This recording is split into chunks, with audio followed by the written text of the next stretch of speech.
Hi, welcome to episode 2 of the Shape Marketer podcast. This episode is all about marketing framed tarot solitaire, which is a content piece that I wrote about the marketing function. Essentially, it's 26 key marketing topics framed down to essential information, but still structured in a way that you pick up a lot of different facets of marketing. The entire content piece is available to read for free at theshapemarketer.com. But here on the podcast, I'm going to read through it and just kind of give some color commentary on the fly. Before getting into the topics, I thought it might be interesting to mention how the content has evolved and how I've presented it across different channels. At first, it was a series of daily LinkedIn posts. This was back in 2024.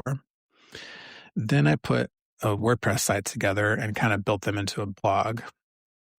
But then realizing that the content would be better experienced as a pillar page, I built that out and kind of interlinked everything and called it Marketing Framed. The next evolution came when I paired the written content with one of my original artworks called Tarot Solitaire. And that features illustrations for each type of tarot card. So in this uncanny way, the marketing topics that I had structured in this content piece paired really well with the themes of the tarot cards. So with these new visuals, I relaunched the piece and called it Marketing Frame Tarot Solitaire.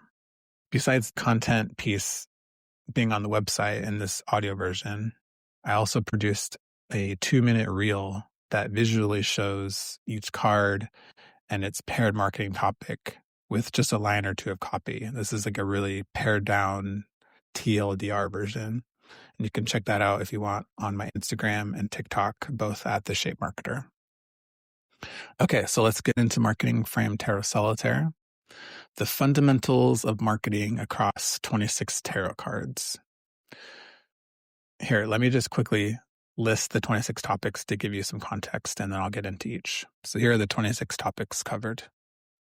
Marketing, market, segmentation, research, go-to-market, product market fit, positioning, the funnel, the flywheel, marketing mix, goals, strategy, execution, budget, brand, content, copywriting, storytelling, projects and initiatives, project management, marketing agency, technology, automation, AI, analytics, and metrics.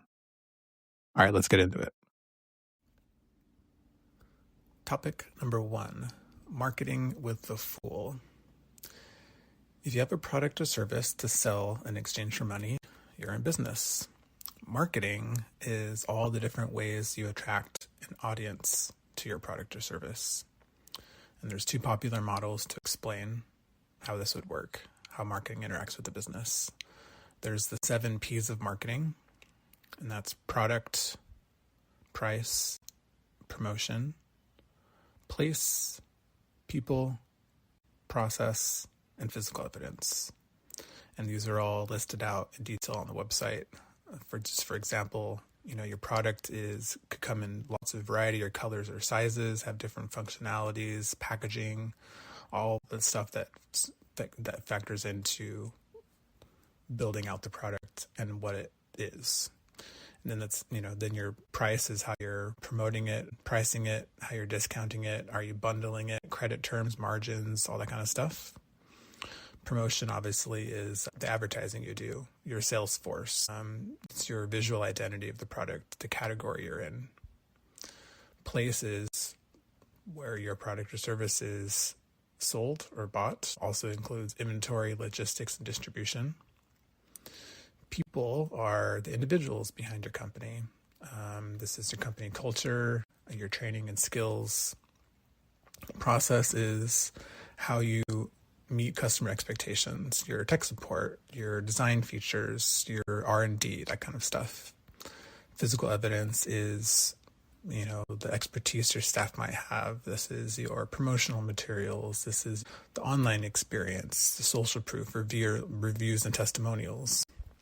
The 5 C's of marketing are similar, and that's company, customer, competitors, collaborators, and a climate or context, such as like if there's political, economic, or social, cultural, environmental, legal things that factor into your marketing. So again, those are all listed on the website. So marketing is classified by who you're selling to, such as you might have heard of B2B, B2C, B2B2B. These are all, B2B is business selling to a business. B2C is a business selling to a customer. D2C is when a business sells directly to a customer. There's no distributor or middleman. And there's other variations like B2B2B. That's when a business sells to a business that sells to a business. Topic number 2, market with the magician. So if marketing is all the different ways you attract an audience to your product or service, the market is the place where that product or service is purchased. A market can be a physical store. A market can be an online e-commerce store. And if you zoom out, a market can be thought of as the entire collection of all products and buyers in the supply and demand case. And that sounds really noisy, right? And it is. If you really zoom in and you really start to segment, you can take a look at the market for specific products. And as you continue to zoom in, you discover who is a good fit for your product. And to whatever degree you are successful at selling your products to the market, you have a position in the market versus your competitors. More on positioning in a few topics. Topic number 3, marketing segmentation with the high priestess. So the market you are marketing to can be visualized and segmented in different ways, which can be helpful for planning. There's a popular model called TAM, SAM, SOM, and it's widely used because it shows how much opportunity there is at different stages of business growth. TAM stands for total addressable market. That's the total demand for your product. And knowing this helps you estimate your potential for growth, which is usually likely related to your company vision. I have a formula for this and examples on the website for TAM, SAM, and SOM. Your TAM is likely determined when you do market research to get a sense of your total number of customers in the market. SAM is serviceable available market. So it's a smaller portion of your TAM. Your SAM really depends on your business model. And knowing your SAM helps you estimate targets for revenue and audience. So for example, say you determined your total available market, your TAM is 5,000 customers, but only half of those customers live in the geographical area you're able to serve.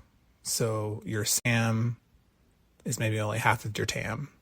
So if your TAM you determined was, $5 million opportunity, well, your SAM would only be half of that, 2.5 million. And then the third prong is SOM, which is serviceable obtainable market. The demand for your specific product or service, taking into account the competitive landscape. So, because it's not just you that would be having the product or service, there might be other competitors that are fighting you for those opportunities. So your SOM represents your opportunity in the market more realistically. And knowing your SOM helps you estimate more of your short-term growth. And again, there's a formula and examples for that on the site. So what's the bigger picture here?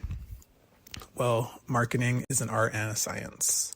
Part of the art is placing bets on how you will attract an audience to your product.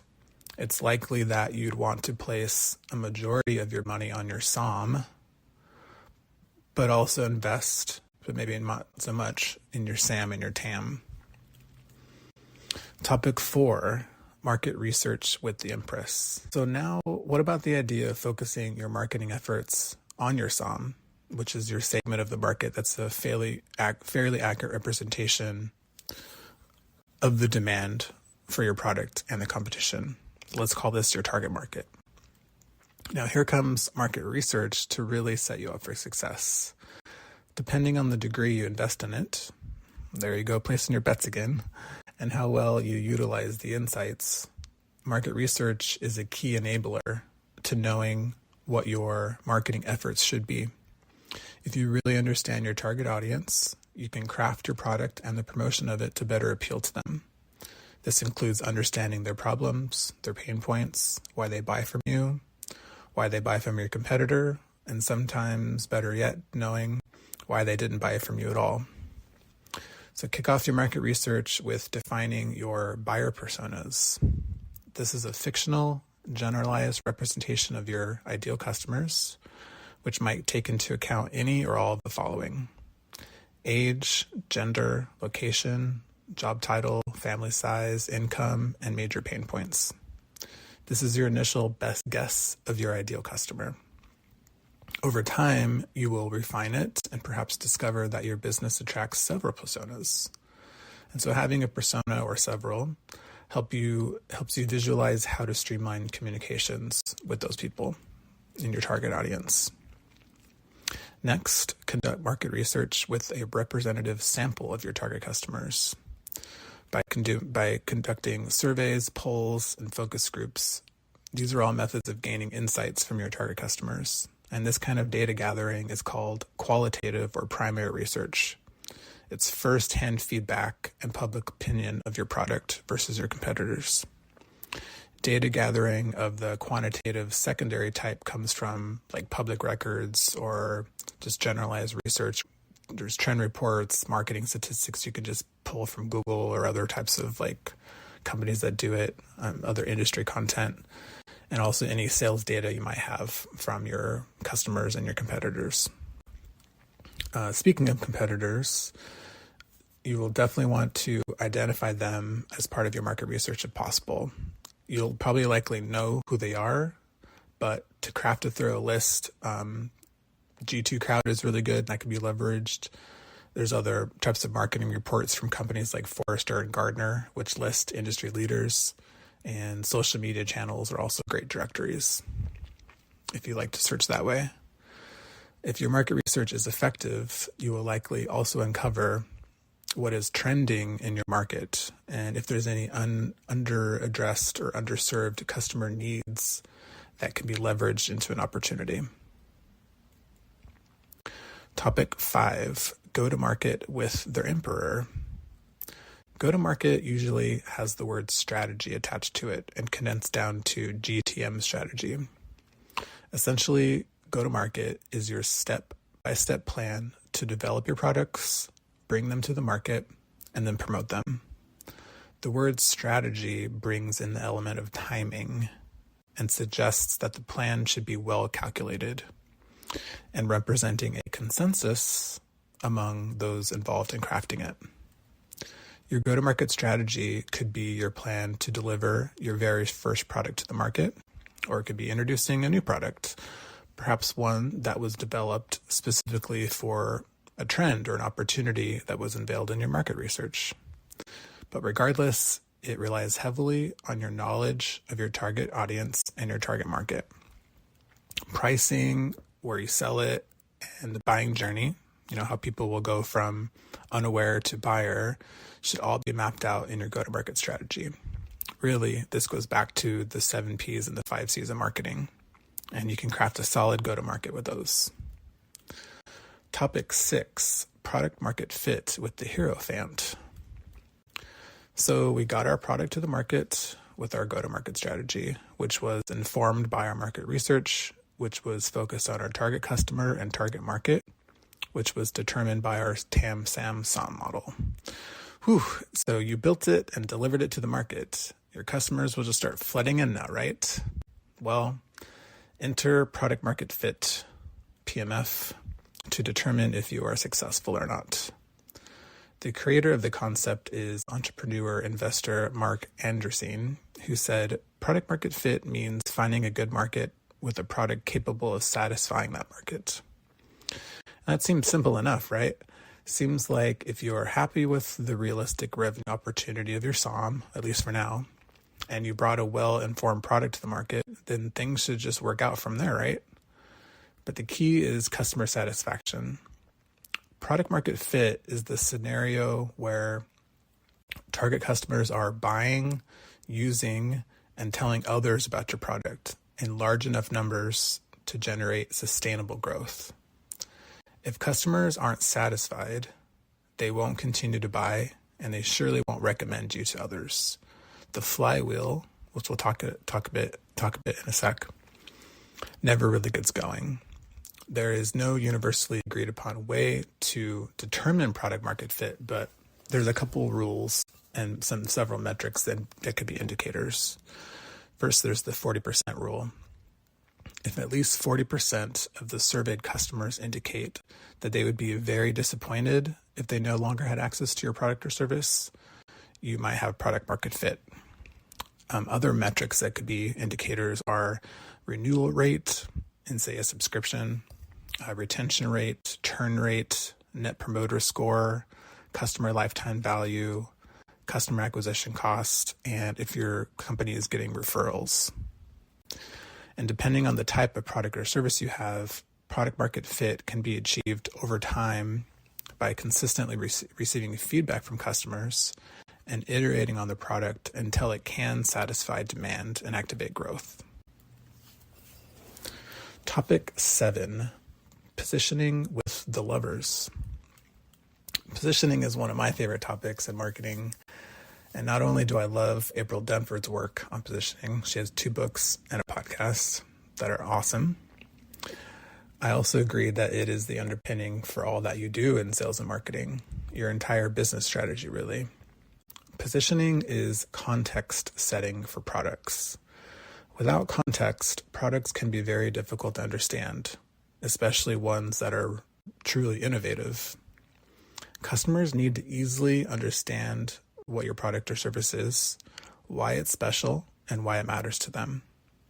Further, positioning defines how your product is the best in the world at providing some value that your target customers in your target market care a lot about. So good positioning will resonate with them and the situation that they're in. Positioning has 5 core components that should be considered. First, competitive alternatives. What would customers do if you didn't exist? You can't position yourself until you know who you are positioning against. So who are your competitors, or what are the alternatives? The second component is your unique attributes, or AKA differentiated capabilities. What can your product do that others, your competitors, can't do? Third component is value. Customers might not care about your product's features or its capabilities. They care more about the value that the product unlocks for them. This is the so what of your product. The fourth component is target market characteristics. Your product is not a great fit for everyone. So you have to figure out who really cares about your product's value and focus your sales and marketing on them. The fifth component is market category. And this is the market you describe yourself as being a part of. And this helps customers understand your value. One of the fascinating things about positioning is that all 5 components all influence each other. And this lends to the idea that positioning is not set in stone. And it should be deliberately crafted, but then checked up on every 6 months or so. Because markets change, the competitive landscape changes, your company resources might change, new opportunities might arise. And further, since your positioning changes as you win markets and move on to dominate other markets, your positioning should reflect that. Topic 8, marketing funnel with the chariot. The funnel represents the stages people move through on their buying journey. A quick Google search will show plenty of visuals along with various names for each stage of the funnel, but there's a traditional acronym that serves a pretty good purpose, and that's AIDA: awareness, interest, decision, and action. A potential customer first becomes aware of your product or service. Then they developed an interest in it. And then at some point they might decide that it's valuable to them. And then they take an action to purchase, thus becoming a customer. You might have seen the acronyms TOFU, MOFU, and BOFU. And it's a little bit more kind of some marketing lingo, but they can be really helpful for planning the tactics that you would execute to help prospects move through the funnel stages as efficiently as possible. So first, tofu, and that's top of funnel. These are the touch points at the top of the journey or the start of the journey where people start to become aware of your product or service. And these might be channels such as commercials, digital ads, billboards, direct mail, online search, events, or even word of mouth. MOFU is middle of the funnel.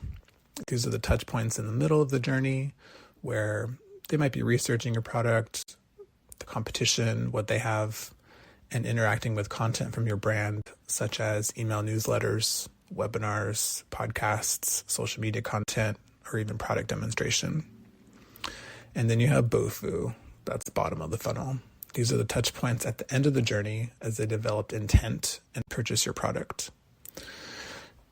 Influence to purchase usually comes in the form of free trials, promotions, limited time offers, trusted recommendations, and other types of social proof. So the funnel is just a useful way to visualize how folks go from unaware to being a customer, and you can map out all the different touch points in the journey.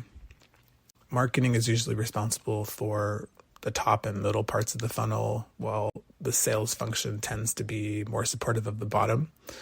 And this is a big theme moving forward, marketing and sales should always work together on the entire buyer journey.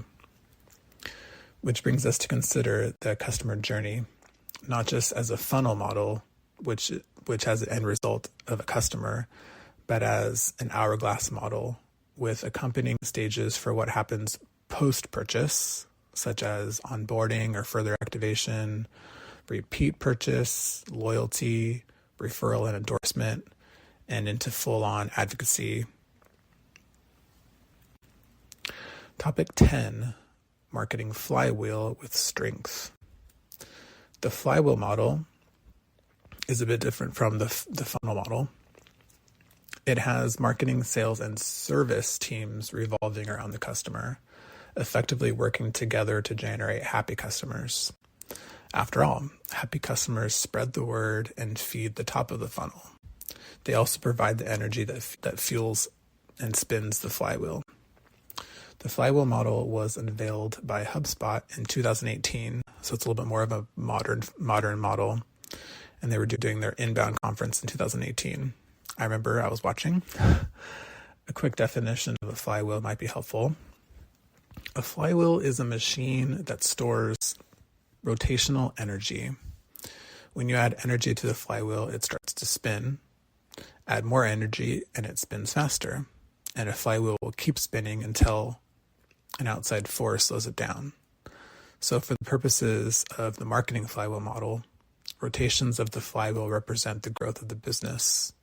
So the goal would be to add energy to the flywheel and limit friction. So back to tofu, mofu, and bofu stages discussed prior, you'll want to have content at each of those touch points of the buyer journey. And what would that look like for you? Well, that's topic 10, marketing mix with the hermit.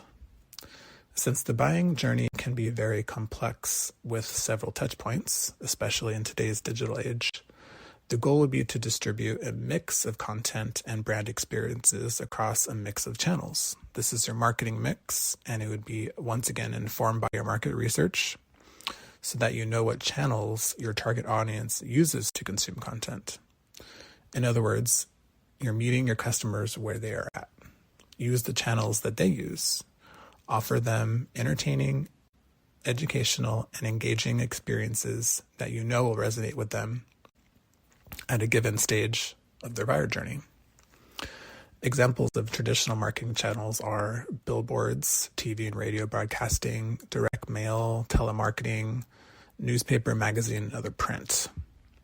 And examples of digital marketing channels, email, of course, digital ads, social media, website, search, podcasts, audio, video, text, webinars. It's harder to target and segment with traditional marketing, therefore making it harder to justify budget for it sometimes. And the media you use in those channels can come with a level of refinement that makes it difficult or even impossible to change or iterate it on the fly. Digital marketing allows for potential better targeting and segmentation, along with easier iteration. Like, for example, you can change a landing page instantly. You can't really change a billboard instantly. However, since digital is easier to enter, it can also be more competitive. So there's up and downsides. Digital marketing is also highly dependent on technology, which is constantly evolving and represents a challenge to keep up. Topic 11, marketing goals with the Wheel of Fortune. Channel outreach should be informed by your market research, and it's dependent on your business goals. A company can have a wide variety of business goals. You can have long-term revenue goals, short-term revenue goals, budget goals, product launch goals, social impact goals, even philanthropy goals. Marketing, as a department and function within a company, will be a key contributor to the planning, strategy, execution, distribution, and hopefully realization of these business goals. That's one of the awesome things about marketing. Marketers contribute to the whole project lifecycle. And when you take this point of view, the marketing team has goals, and we also market business goals around the company to facilitate alignment and good process across the organization. I've heard this on several podcasts that I follow. Marketing is the leadership department. I'm curious, what are your thoughts on that moniker? Here's a quick goal setting framework. First, define your goal. Where are you now and where do you want to go? Number 2, define a North Star metric that makes sense for the goal. Number 3, define your objective and key results, or OKRs, that support the North Star metric. Number 4, meet weekly or bi-weekly for status checks.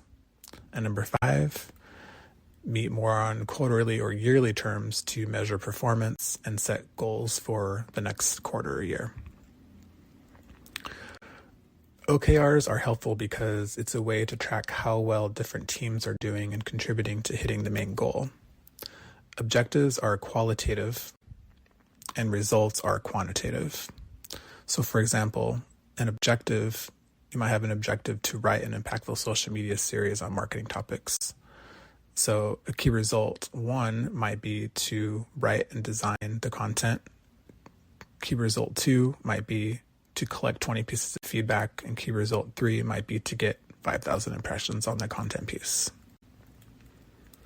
Topic 12, marketing strategy with justice. All right, let's break it down. Marketing, as said before, is all the different ways you attract an audience to your offering. Strategy is the plan to take that path towards reaching your goals. So your marketing strategy is your plan and the steps you will take to attract your audience to purchase your product to reach your revenue goals or your other types of goals. The planning and forecasting that is involved in setting the strategy is informed by many factors such as your market research, your marketing mix, and even back to the 7 P's of marketing. It's also dependent upon the minds and experiences of those crafting it. Ideally, strategy represents a consensus of all the minds in your company and how you are going to reach your goals in various ways. Strategy can be iterated on over time, or you can stick to the plan. What's the best marketing strategy? The truth is, and the answer always is, almost likely always is, it depends. It will always depend. It depends on you, your company, your market, your customer, your resources, your budget, and so many other things. You can observe how competitors and non-competitors approach their goals and factor that into your planning, but your strategy should always be about you. Your story is unique, and so too is your strategy. Topic 13, marketing execution with the hanged man. A company has business goals, and you develop a strategy and a plan to prioritize the course of action to meet those goals. But the plan needs people. People execute the plan. So marketing execution is the thread that ties together goals, strategy, and people. It's the process and the tools that people use to create and distribute the content across all the channels. And then you monitor and measure the results. And then you optimize and improve. Marketing project managers and other types of creative operation professionals are all trained to oversee projects through strategy, execution, distribution, and continuous improvement. Topic 14, marketing budget with death. A quick definition of budget. A budget is a financial calculation plan, usually for the time frame of a month, a quarter, or a year. A marketing budget, then, is the sum of money that marketing gets from the company to run marketing projects, which are aimed at promoting the product and enabling sales. So theoretically, you would use your budget to be successful at the outreach planned in your marketing mix, which is guided by your marketing strategy. This would include headcount, tools, and advertising spend. Marketing is like placing bets on where you think you will be successful. So spend the majority of your budget on those channels, but you might want to reserve a small portion for experimental projects or projects that might be harder to measure return on investment. Ideally, you get to the point where you can predict that for every $1 spent on marketing, you will get Y dollars in return. And the desired ratio would be based on your marketing goals and the greater revenue goals of the company. Topic 15, brand, branding, and brand marketing with temperance. What do these terms mean? Well, they are often used interchangeably. Sometimes brand is used as an umbrella term to represent the result of everything an organization does. All communications that answers what, why, who, when, and how. Brand can also simply be thought of as the degree customers know, like, and trust you, or even more simply, your reputation. There's a lot of nuance between the three. Brand is more operational. It's your purpose, your promise, your mission, your values, your story, your differentiators, your products. It's what your business stands for. It's your reputation and the emotions people associate with it. Your branding is more visual. This is the logo, the colors, their fonts, your imagery, your graphics, your tagline, your packaging, website, your social media, your advertising campaigns, your marketing, and your communications, all the visual identity of your brand. Brand marketing is your approach. It's your strategic approach to promote your products or services, to highlight and elevate the brand as a whole. Likely a slow drip strategy that is focused on telling the organization's story to a target audience, clearly and consistently over time. Every touch point is an opportunity to fulfill your brand promise. But one thing is for sure, brand is a long-term, sustainable, competitive advantage that's very difficult to unseat. Your competitors can copy your products and even features, but your brand cannot be copied. A great driver of brand is being a trusted resource on a certain topic, and your channel outreach can be focused on the content that drives your expertise. Topic 16, content strategy, and content marketing with the devil. What do these terms mean? Well, stripped back, content is simply messages, ideas, stories, words, and visuals. In terms of marketing and business speak, content is what you put on your channels to educate, entertain, and engage your audience. Your audience being, well, anyone really.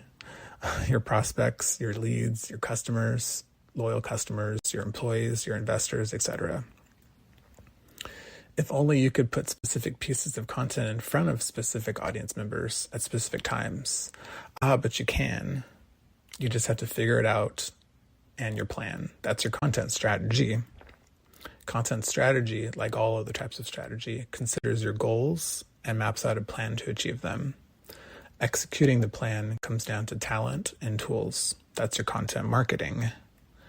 A team of talented marketers and creatives will run programs and campaigns that offer valuable content to all stages of the funnel and flywheel across a wide variety of channels. They use tools, tech, and data to execute efficiently and effectively. Creative content on the right channels to the right customers. Now that's called creative operations, and that's a piece and for a future episode. Topic 17, copywriting with the tower. Copy is the text for an advertisement. Copywriting is the process of writing persuasive marketing content. Copywriters are talented folks who creatively come up with the copy to persuade people to take an action. Their work influences every touch point in the buyer's journey, from brand awareness to customer loyalty. Shout out to the talented copywriters out there, and also shout out to talented designers. We all know that good marketing boils down to good copywriting and design. If sales and marketing are aligned on the storytelling and copywriting of the product, you're definitely in good shape. Topic 18, storytelling with the star. Storytelling is the basic human technology. It's the primitive method we use to pass along wisdom. We've been doing it for thousands of years. Stories are memorable, and they connect on psychological and emotional levels. Stories that resonate are usually about status, fear, or affiliation. Brands use storytelling as a tool to tell their story, their vision, and their values in a way that resonate with their target audience. Effective storytelling can influence everything from purchase to customer loyalty. In this way, your story is your strategy. The better you know your target audience, the better you can craft stories that will resonate with them. And this goes back to your TAM, SUM, and your market research. People care about what's in it for them and how the story aligns with them and who they are. They don't care so much about product features. They care more about the value that the features unlock to them. So next time you're watching commercials, see how many of them elicit feelings of status, fear, or affiliation. And it might be actually difficult to find commercials that don't elicit any of those feelings. Topic 19, marketing projects and initiatives with the moon. Are marketing projects and initiatives the same thing? Are they interchangeable? Is it one versus the other, or perhaps one and the other?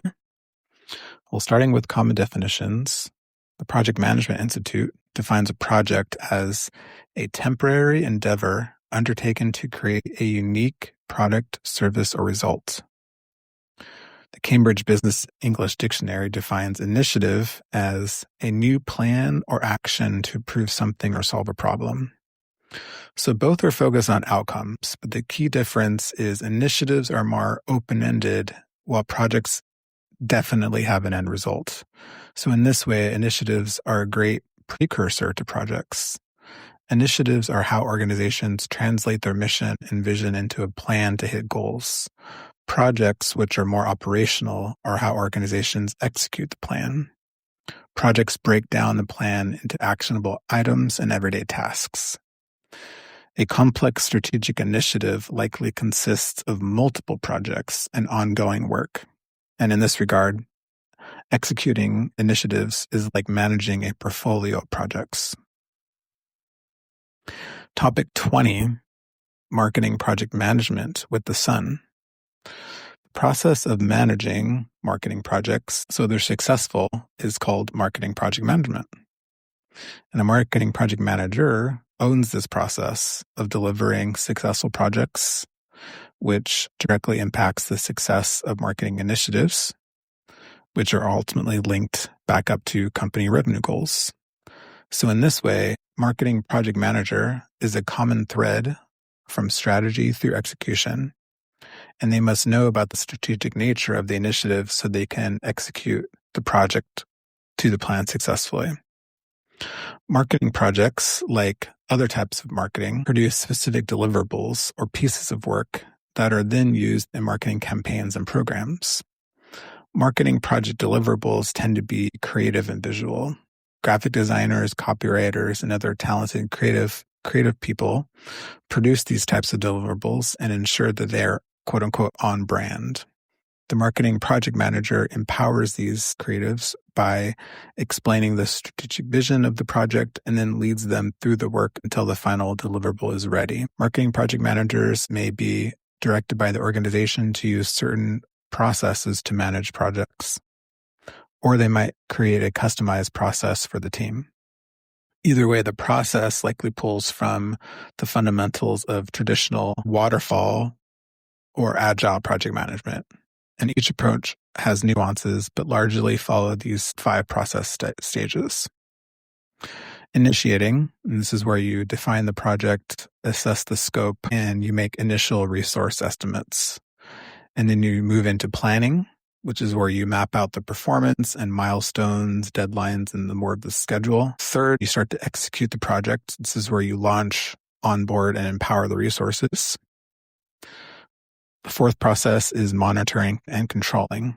This is when you're continuously checking in on the progress versus the plan, and you are executing any sort of change management to get the progress back on plan if needed. The 5th step is closing. This is when there's an acceptance of the project deliverable, and you document the performance and lessons learned of the project. Topic 21, marketing agency with judgment. Marketing agencies are teams of outsourced individuals who are contacted to create marketing deliverables and manage marketing processes.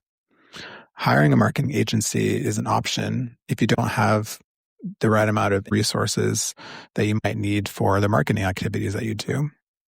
Since marketing agencies typically offer a wide range of services, you can contract out for specialized service or perhaps bundle certain services. Topic 22. Marketing technology with the world. Marketing technology, also known as MarTech, refers to the software tools that marketers use to optimize their marketing efforts to give a better chance at hitting their objectives. Optimization is common lingo here. When a marketing team uses tools, it's known as their MarTech stack. Roles like marketing operations, digital marketing, and marketing technologists are skilled at implementing, integrating, and managing a MarTech stack. A marketing agency can also be leveraged here. Perhaps the most common MarTech tool is Customer Relationship Management, or CRM tool, which provides a central place for the organization to store customer data, which you can track. This data can be easily pulled and shared across teams for the purposes of planning, strategy, and execution. Other types of MarTech tools include email, advertising, analytics, content management, social media, team collaboration, automation, and AI. Topic 23, marketing automation with Solitaire. Marketing automation refers to software tools that automate repetitive tasks to free up your time. Theoretically, this time saving allows you to focus more on strategy and crafting creative content that'll more effectively align with your audience. Consider the buying journey for your products. There are likely several touch points, and your customers will likely be viewing and clicking on advertisements, landing page experiences, downloading content, email workflows, social media, etc., etc. Manually tracking all these behaviors across all these touch points and channels is impossible. A marketing automation tool, however, makes it possible. It allows a business to understand your customer's needs and deliver the right content at the right time. The key is thoughtful integration of the tools and being able to make changes to the automations as you need over time. Topic 24, marketing AI with minor arcana. AI, particularly generative AI, is perhaps the hottest topic in marketing or the world right now. How to use it, when to use it, which tools, etc. And then there's the unrest about it replacing marketers themselves. Marketing is about creativity, empathy, and understanding human behavior. Humans possess the ability to do this. Generative AI can as well, but only to a degree. AI tools are only as good as the data you feed them. So marketers need to get good at teaching the AI tools they use, feeding them core brand content so the output is aligned with your marketing goals. When utilized, AI tools can help with efficiency and productivity, just like any other tool.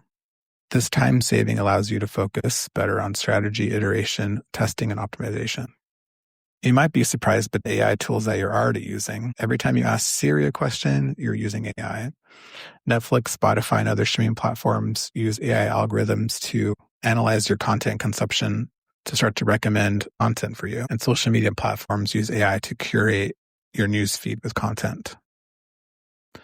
Topic 25, marketing analytics with elements. The terms marketing metrics and marketing analytics are sometimes used interchangeably, but they are different topics. Marketing metrics are pieces of data in the form of numbers, which have values that marketers can track to determine the effectiveness of campaign efforts. Examples of marketing metrics are email open rate, conversion rate, cost per lead, customer lifetime value, and return on investment. Marketing analytics is the information you extract from those metrics to evaluate performance and make decisions about future activity. It's the study of the data. You can compare data against each other, compare metrics month over month, year over year, for example. Marketing analytics software tools can help by collecting, organizing, and correlating the data so you can quickly and easily make optimizations. And finally, topic 26, marketing metrics with ACEs. So back to marketing metrics. These are the quantifiable values that can be tracked to determine campaign effectiveness.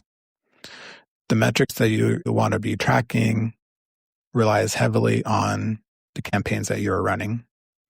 Email marketing campaigns will have their own set of metrics, for example. Digital ads will have their own set of metrics. Same with your SEO efforts, your brand awareness efforts, and other customer engagement like social media. They all have their own metrics. These all tie into the greater business metrics, such as return on investment, cost of customer acquisition, churn rate, growth rate, recurring revenue, and other types of customer lifetime value metrics. Have you ever heard of pirate metrics? This refers to AARRR metric frameworks, which map to the marketing funnel. And so this stands for acquisition, activation, retention, referral, and revenue. These are the critical marketing metrics. All right, that wraps up Marketing Framed Tarot Solitaire. I hope that you found some value in that. Episode 3 will be similar. We will be going around the superhero Monopoly board, each space being a different key topic in project management. Stay tuned for that.